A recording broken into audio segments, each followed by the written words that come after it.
Hello everyone, welcome back to my channel. কেমন আছো তোমরা সবাই? তো আজকে কিন্তু চলে আসলাম ছোট্ট একটি ব্লগ নিয়ে। আজকে আমি তোমাদের সাথে আমার ডেইলি লাইফের কিছু অংশ শেয়ার করব। ছোট্ট একটি ব্লগ যেহেতু বললাম, তো ছোটো ছোটো ক্লিপস আমি তোমাদের সাথে শেয়ার করব। তো আজকে সকাল থেকেই কিন্তু শুরু করছি আমি। তো আজকে সকালে নাস্তা থেকে আমি শুরু করছি। আজকে হচ্ছে ব্রেড আর হচ্ছে ডিম পোচ। আমি ব্রেডটাকে এখানে ছেঁকে নিয়েছি একটু। আর আমি কিন্তু সব দিন এরকম নাস্তা করি না। আমি হচ্ছে ভাত পাগল একটা মানুষ। আমি বেশিরভাগ দিন সকালবেলা ভাতই খাই। তো আজকে মনে হলো যে একটু অন্যরকম নাস্তা করা যাক, যেমন মাঝে মাঝে ইচ্ছা হয় না, একঘেয়ে আমি চলে আসি এরকম।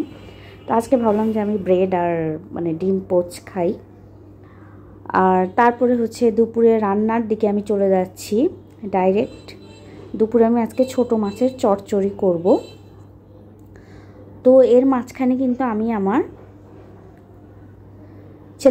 ছেলেকে একটু পড়িয়েছি। তারপরে হচ্ছে আর ইদানিং যা বৃষ্টি হচ্ছে, কাপড় শুকাচ্ছে না একদমই।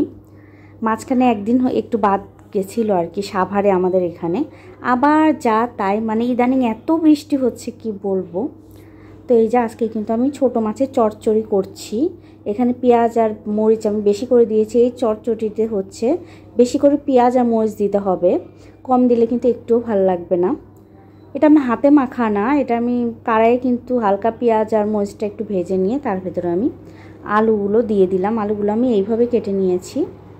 তারপর এখন আমি নেড়ে চেড়ে এর ভেতরে আমি দিয়ে দিলাম ধুন্দল, কদর, বা তোমরা যে এলাকায় যে নামে ডাকো। ঢাকায় ধুন্দল বললে চেনে, তো আমরা বগুড়ায় কিন্তু কদর বলি, কদু বলি, যার যা ইচ্ছা। আর ধুন্দল, তা আমি এগুলোকে একটু নেড়ে চেড়ে এর ভেতরে আমি হলুদ আর লবণ দিয়ে দিব। তারপর আমি এটাকে নেড়ে চেড়ে, এটা খুব অল্প টাইম লাগে হতে, এটা কাটতেই যা টাইম লাগে এই তরকারিটা, চচ্চড়ি আর কি। তো এটা খুব কম সময় হয়ে যায়। আর যেহেতু ধুন্দলটা খুব কচি, তো এখানে কিন্তু আমি জলও দিব না আজকে। ধুন্দলের থেকেই ঢেকে দিলে একটাই যে এরকম জল উঠে আসবে। তো এর ভেতরে আমি দিয়ে দিচ্ছি মাছ। আজকে আমি বাটা মাছ আর চাপলা মাছ নিয়েছি এখানে। মেবি চাপলা বা কর্তি বলে এটাকে, যাই হোক, আমার খুব প্রিয় একটা মাছ ছোটো মাছের মধ্যে। তো এগুলোকে আমি দিয়ে একটু নেড়ে চেড়ে নেব। এই তরকারিটা খুবই ঝামেলাবিহীন। জাস্ট কড়াইতে তোমরা চড়ে দাও, ভাজারও কোনো ঝামেলা নেই, কিছুই নাই। এটা জাস্ট রসটা শুকিয়ে আসলে আমি নামিয়ে নেব। আর এর পাশে কিন্তু কাঁকরোল ভাজা আমি দিয়েছি, আর আমার ছেলের তরকারিটাও আমি রান্না করে নিয়েছি। আর ওর যেহেতু প্রিয় কাঁকরোল ভাজা, তো কাঁকরোল ভাজাই হবে। এখন যেহেতু শীত আসছে সামনে, কাঁকরোলও কিন্তু ধীরে ধীরে কমে যাচ্ছে। তো প্রিয় একটা জিনিস আমি আবার টুকটাক বাজার করে এনেছি। এই তো কাঁকরোলগুলো ভাজাগুলো তরকারি হয়েছে। ইদানিং আমার ছেলে মাছ খেতে চাচ্ছে না, চিকেন বল খাবে ওর এটা মনে হয়। ওর এখন চিকেন বলের প্রতি ওর ইন্টারেস্ট হয়েছে। কিন্তু নর্মালি কিন্তু মাংসের তরকারি রান্না করে দিলে ও খাবে না, চিকেন বলটা পছন্দ করে। বল করে দিতে হবে, তাহলে ওর ভালো লাগবে। তো বাচ্চাদের খাওয়ানোর জন্য কত কী করি আমরা প্যারেন্টসরা, তারপরেও বাচ্চা খাক, এটাই হচ্ছে মনের একটা শান্তি। এই দেখো আমার চচ্চড়ি কিন্তু রেডি হয়ে গেছে। আর আমরা আমার জামাগুলো আমি যে কিছুদিন আগে কিনেছিলাম, ওগুলো আমি টেলার্সে বানাতে দিয়ে এসেছিলাম। আমি আশাও করিনি যে মানুষ বলে না, কোনো একটা জিনিস আশা না করলে যদি হাতে পেয়ে যাই, জিনিসটা কিন্তু অনেক খুশি লাগে। এরকম হয়েছে আমার বেলায়। আমি জামাটা দিয়ে এসেছি এখানে, নতুন টেলার্স, আমি তো বগুড়ায় বানাই। তো এখানে ভাবিনি যে এত তাড়াতাড়ি পাবো। আমি 2.5 দিনে পেয়েছি। আমি আগের দিন দিয়েছিলাম সন্ধ্যাও বলা যায় না, 7টা 7:30 এরকম সময়। আর আমি 2.5 দিন বলবো, 2.5 দিন বা 2 দিন, তোমরা এটা যেটাই বলো।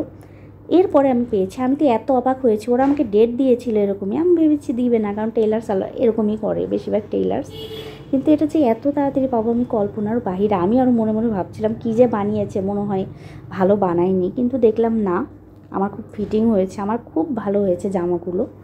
আমি খুবই হ্যাপি। তোমরা যদি সাভারে কেউ থাকো, এই টেলার্স থেকে বানাতে পারো। আমার রিভিউটা পজিটিভ ছিল। প্রথমবার আমি দিয়েছি, আমার রিভিউটা ভালোই ছিল। আমি জানি না, কারোর সাথে হতেও পারে যে ভালো বানায় বানিয়েছি কিনা, কিন্তু আমার কাছে মনে হয় যে সাভারে যদি তোমরা থাকো এই টেলার্সে তোমরা দিতে পারো, অনেক কম সময়ও লাগে।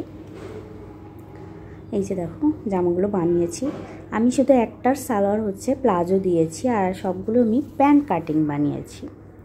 এই যে এগুলো আমি কোনো লেস দেইনি, যেহেতু এগুলো একদম গলাতে কাজ করা ছিল, সবই ছিল, এই জন্য আমি আর লেসটা দিইনি। লেস দিলে ফুটতো না ওইভাবে, যেহেতু জামাতে কাজ করা। আর যেগুলো হচ্ছে আমি প্রিন্টের কিনেছি, বাটিক বা প্রিন্টের, সেগুলোতে আমি একটু লেস বসিয়েছি। এই যে এটার জামা সালোয়ার সবই। আর এই যে জামাটা এইভাবে দিয়ে এসেছে, এই দেখো এটা আমার হাতায় হয়েছে, নিচে হয়েছে, হাতায় ডাবল লেস হয়েছে, আর নিচে দিয়েছে এইভাবে, আর গলায় দিয়েছে। যাই হোক আমার খুব ভালো লেগেছে। আমার ভিডিওটি যদি তোমাদের ভালো লেগে থাকে প্লিজ একটি লাইক দিও, কমেন্ট করো। বাই।